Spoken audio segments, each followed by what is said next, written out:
Hello everyone, my name is Jennifer and welcome to Best Kept Plans. Today's video is going to be a November 2025 reading recap. If you're interested in seeing what books I read last month, please stick around.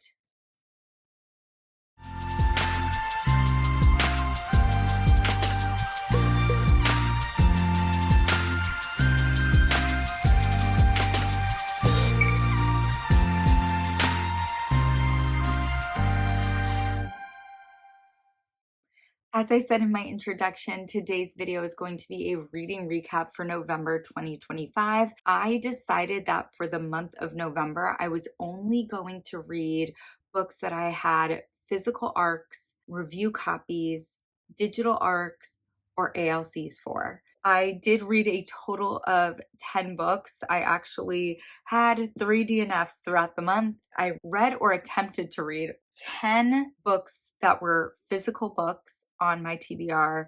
There were 2 that I had digitally and 1 that I read only on audio. I'm filming with natural light. I could put on my lamp. Maybe I should put on my lamp. Does this make things better or worse? I can't tell. Beware of the poor lighting throughout this video. The first book that I read in November 2025 was Daddy Issues by Kate Goldbeck. This was on my TBR for the month. I actually started this at the end of October, and it was a fantastic way to start out the month.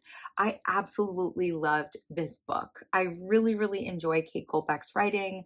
I think she has a really great way of blending in heavier topics and heavier subject matter with romance, but also with wit and humor that just works really well. I don't generally like an age gap romance, but somehow the age gap didn't deter me in this one. I felt the palpable connection between these main characters in a way that made that age gap not give me the ick, which is a feat. Genuinely. I love this. I really did. I gave this 4.5 out of 5 stars. Highly recommend reading this book as well as You Again by Kate Goldbeck if you haven't already. The next book that I attempted was Moonlight and the Pearler's Daughter by Lizzie Pook. I did have this on my TBR. I think I made it about 30% of the way into this when I decided that I was going to DNF it. I just wasn't interested. I wasn't interested at all in the story, in the characters. It hadn't grabbed me, it hadn't invested me, and I just felt like it was the right thing to put this down. And so this ended up being my first DNF of the month. The next book that I ended up reading was a continuation of a series that I've been reading, I think, throughout this year, and all of them were gifted to me by Bramble. And that book is What Sleeps Within the Cove by Harper Elwoods. This is book 4 in the A Flesh and Bone series. This book was, I think, really great. We get a lot of development in the plot. We are dealing with the romance, yes, but our romantic leads are not together for the majority of this book, which makes, I think, a more intriguing and compelling romantic storyline when you're on book 4 in a series. But I do think that them being apart really help to facilitate character development and plot development for our female main character, and that's what I really appreciated throughout this story. It does leave off on an absolutely bananas cliffhanger, and I cannot wait for book 5. I gave this 4 out of 5 stars. The next book that I read was also on my TBR, so this was book 4 out of 4 on my TBR for the month, and that is Bad Bishop by LJ Shen. This is a dark romance. I think I made it close to 50% of the way in before I DNF'd this, but I ended up DNFing this. I couldn't get behind this one at all. There were so many things about this story that I did not like, that I was not meshing with, and it was best for me to DNF it. I'm glad I DNF'd it. The next book that I read was a departure from my TBR, and that book is Colton Gentry's Third Act by Jeff Zentner. I will be honest, I don't really remember the majority of this book. At the end of this month now, looking back, if I can't remember significant aspects of this book, it's telling me that it didn't do anything extra special or extraordinary. I don't think this was a bad book. I think this was compelling enough to allow me to make my way fully through it.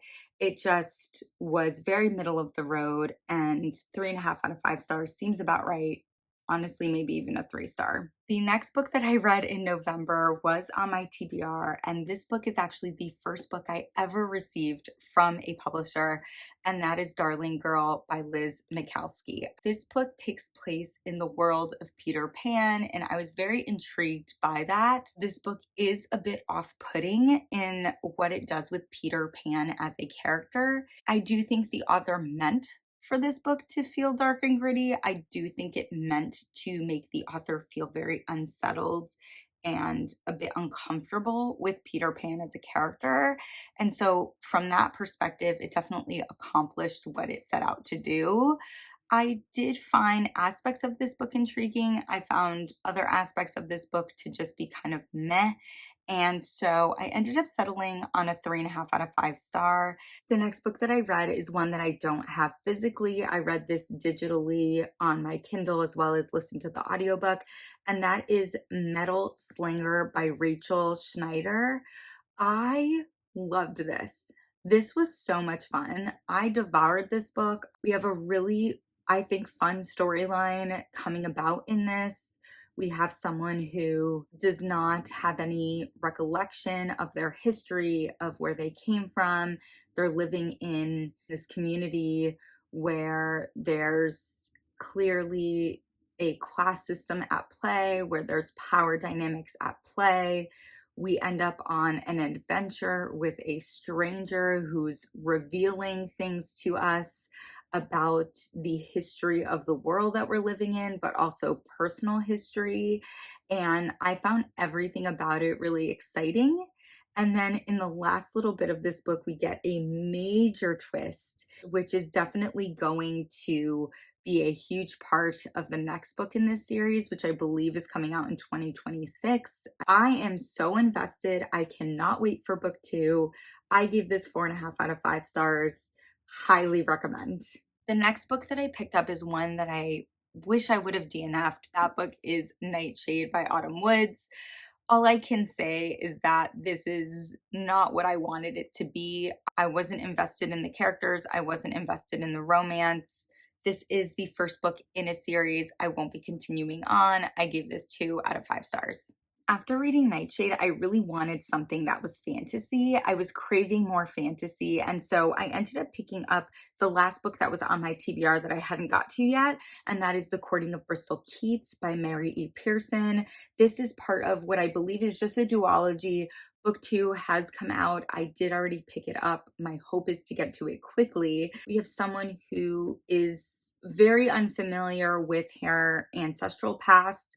She does not know really anything even about her parents. They've kept her and her siblings very, very sheltered. And so in this book, our main character is thrust into a fantasy world, and she's very taken aback by everything, but she has very clear motivations, and that's what drives her throughout this story.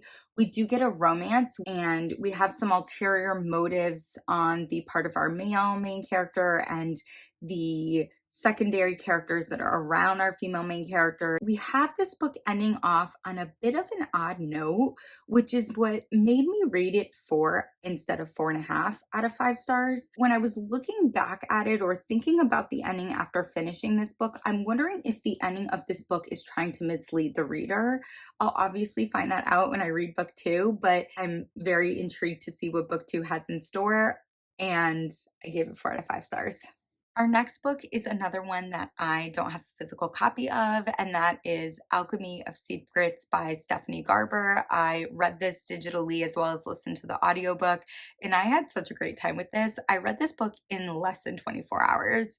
It was so easily digestible, and I found it to be such a fun story.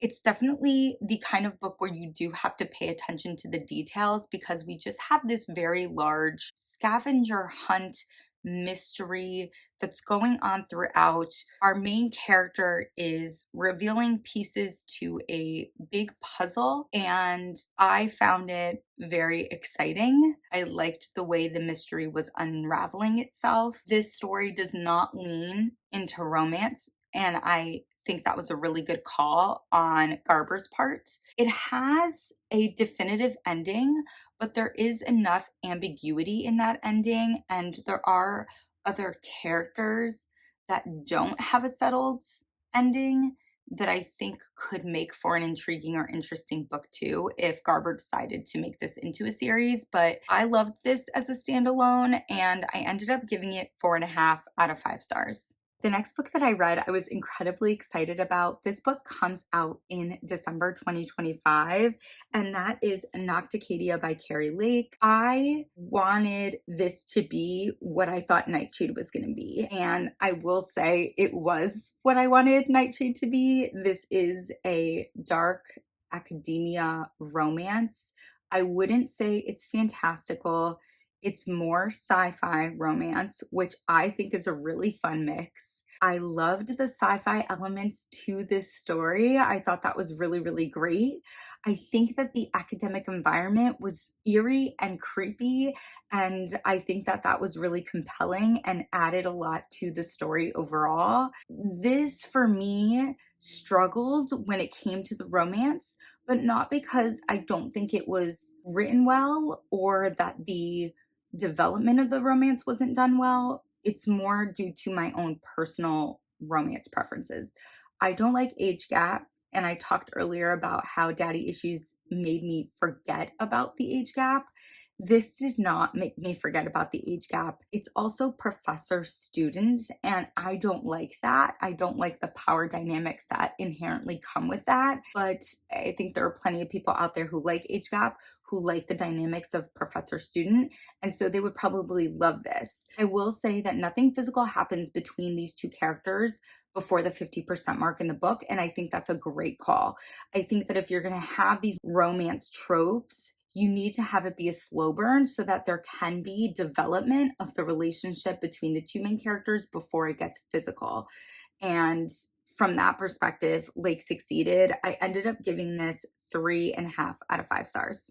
The next book that I picked up in November is The Good Part by Sophie Cousens. I got about 55-60% of the way through this book and then decided to DNF it.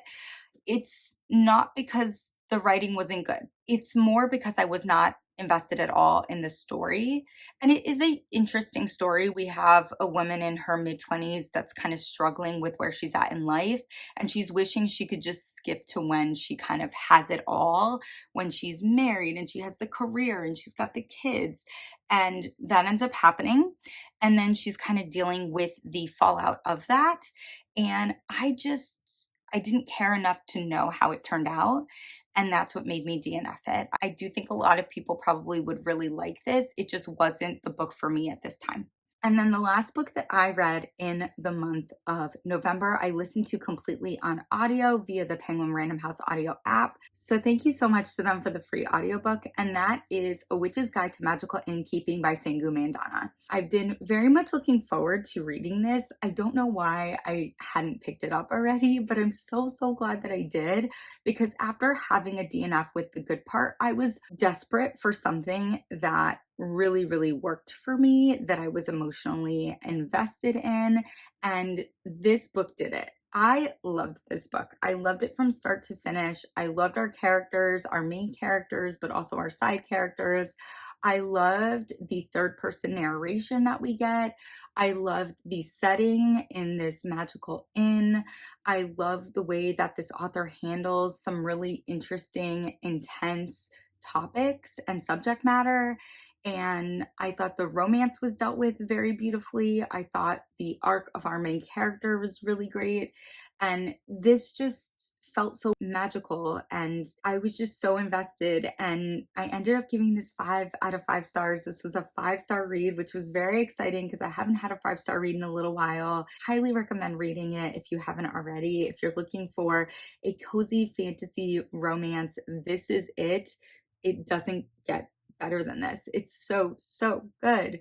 The last thing I want to do is just talk about my top 3 reads for the month of November. I had a couple 4.5 out of 5-star reads that could have gone in the 3rd and 2nd slots. And in the number 3 slot, I ended up going with Metal Slinger. Again, really loved this, flew through this, was super invested in the story. Absolutely loved the twist at the end and cannot wait for book 2. In the 2nd slot, I really thought this was going to be my favorite book of the month until I read my last book in November. And so this had to be in spot number 2, and that is Daddy Issues by Kate Goldbeck. So, so good. Highly recommend. And then my number 1 read for November is, of course, A Witch's Guide to Magical Innkeeping. That was my 5 out of 5 star read. So excited to have a 5-star read this month. That is it for my top 3. That is it for my November 2025 reading recap. I hope that you all enjoyed this video. If you read any of the books that I talked about, please do not hesitate to put some spoiler-free thoughts down below. And as always, everyone, please be safe. Bye-bye.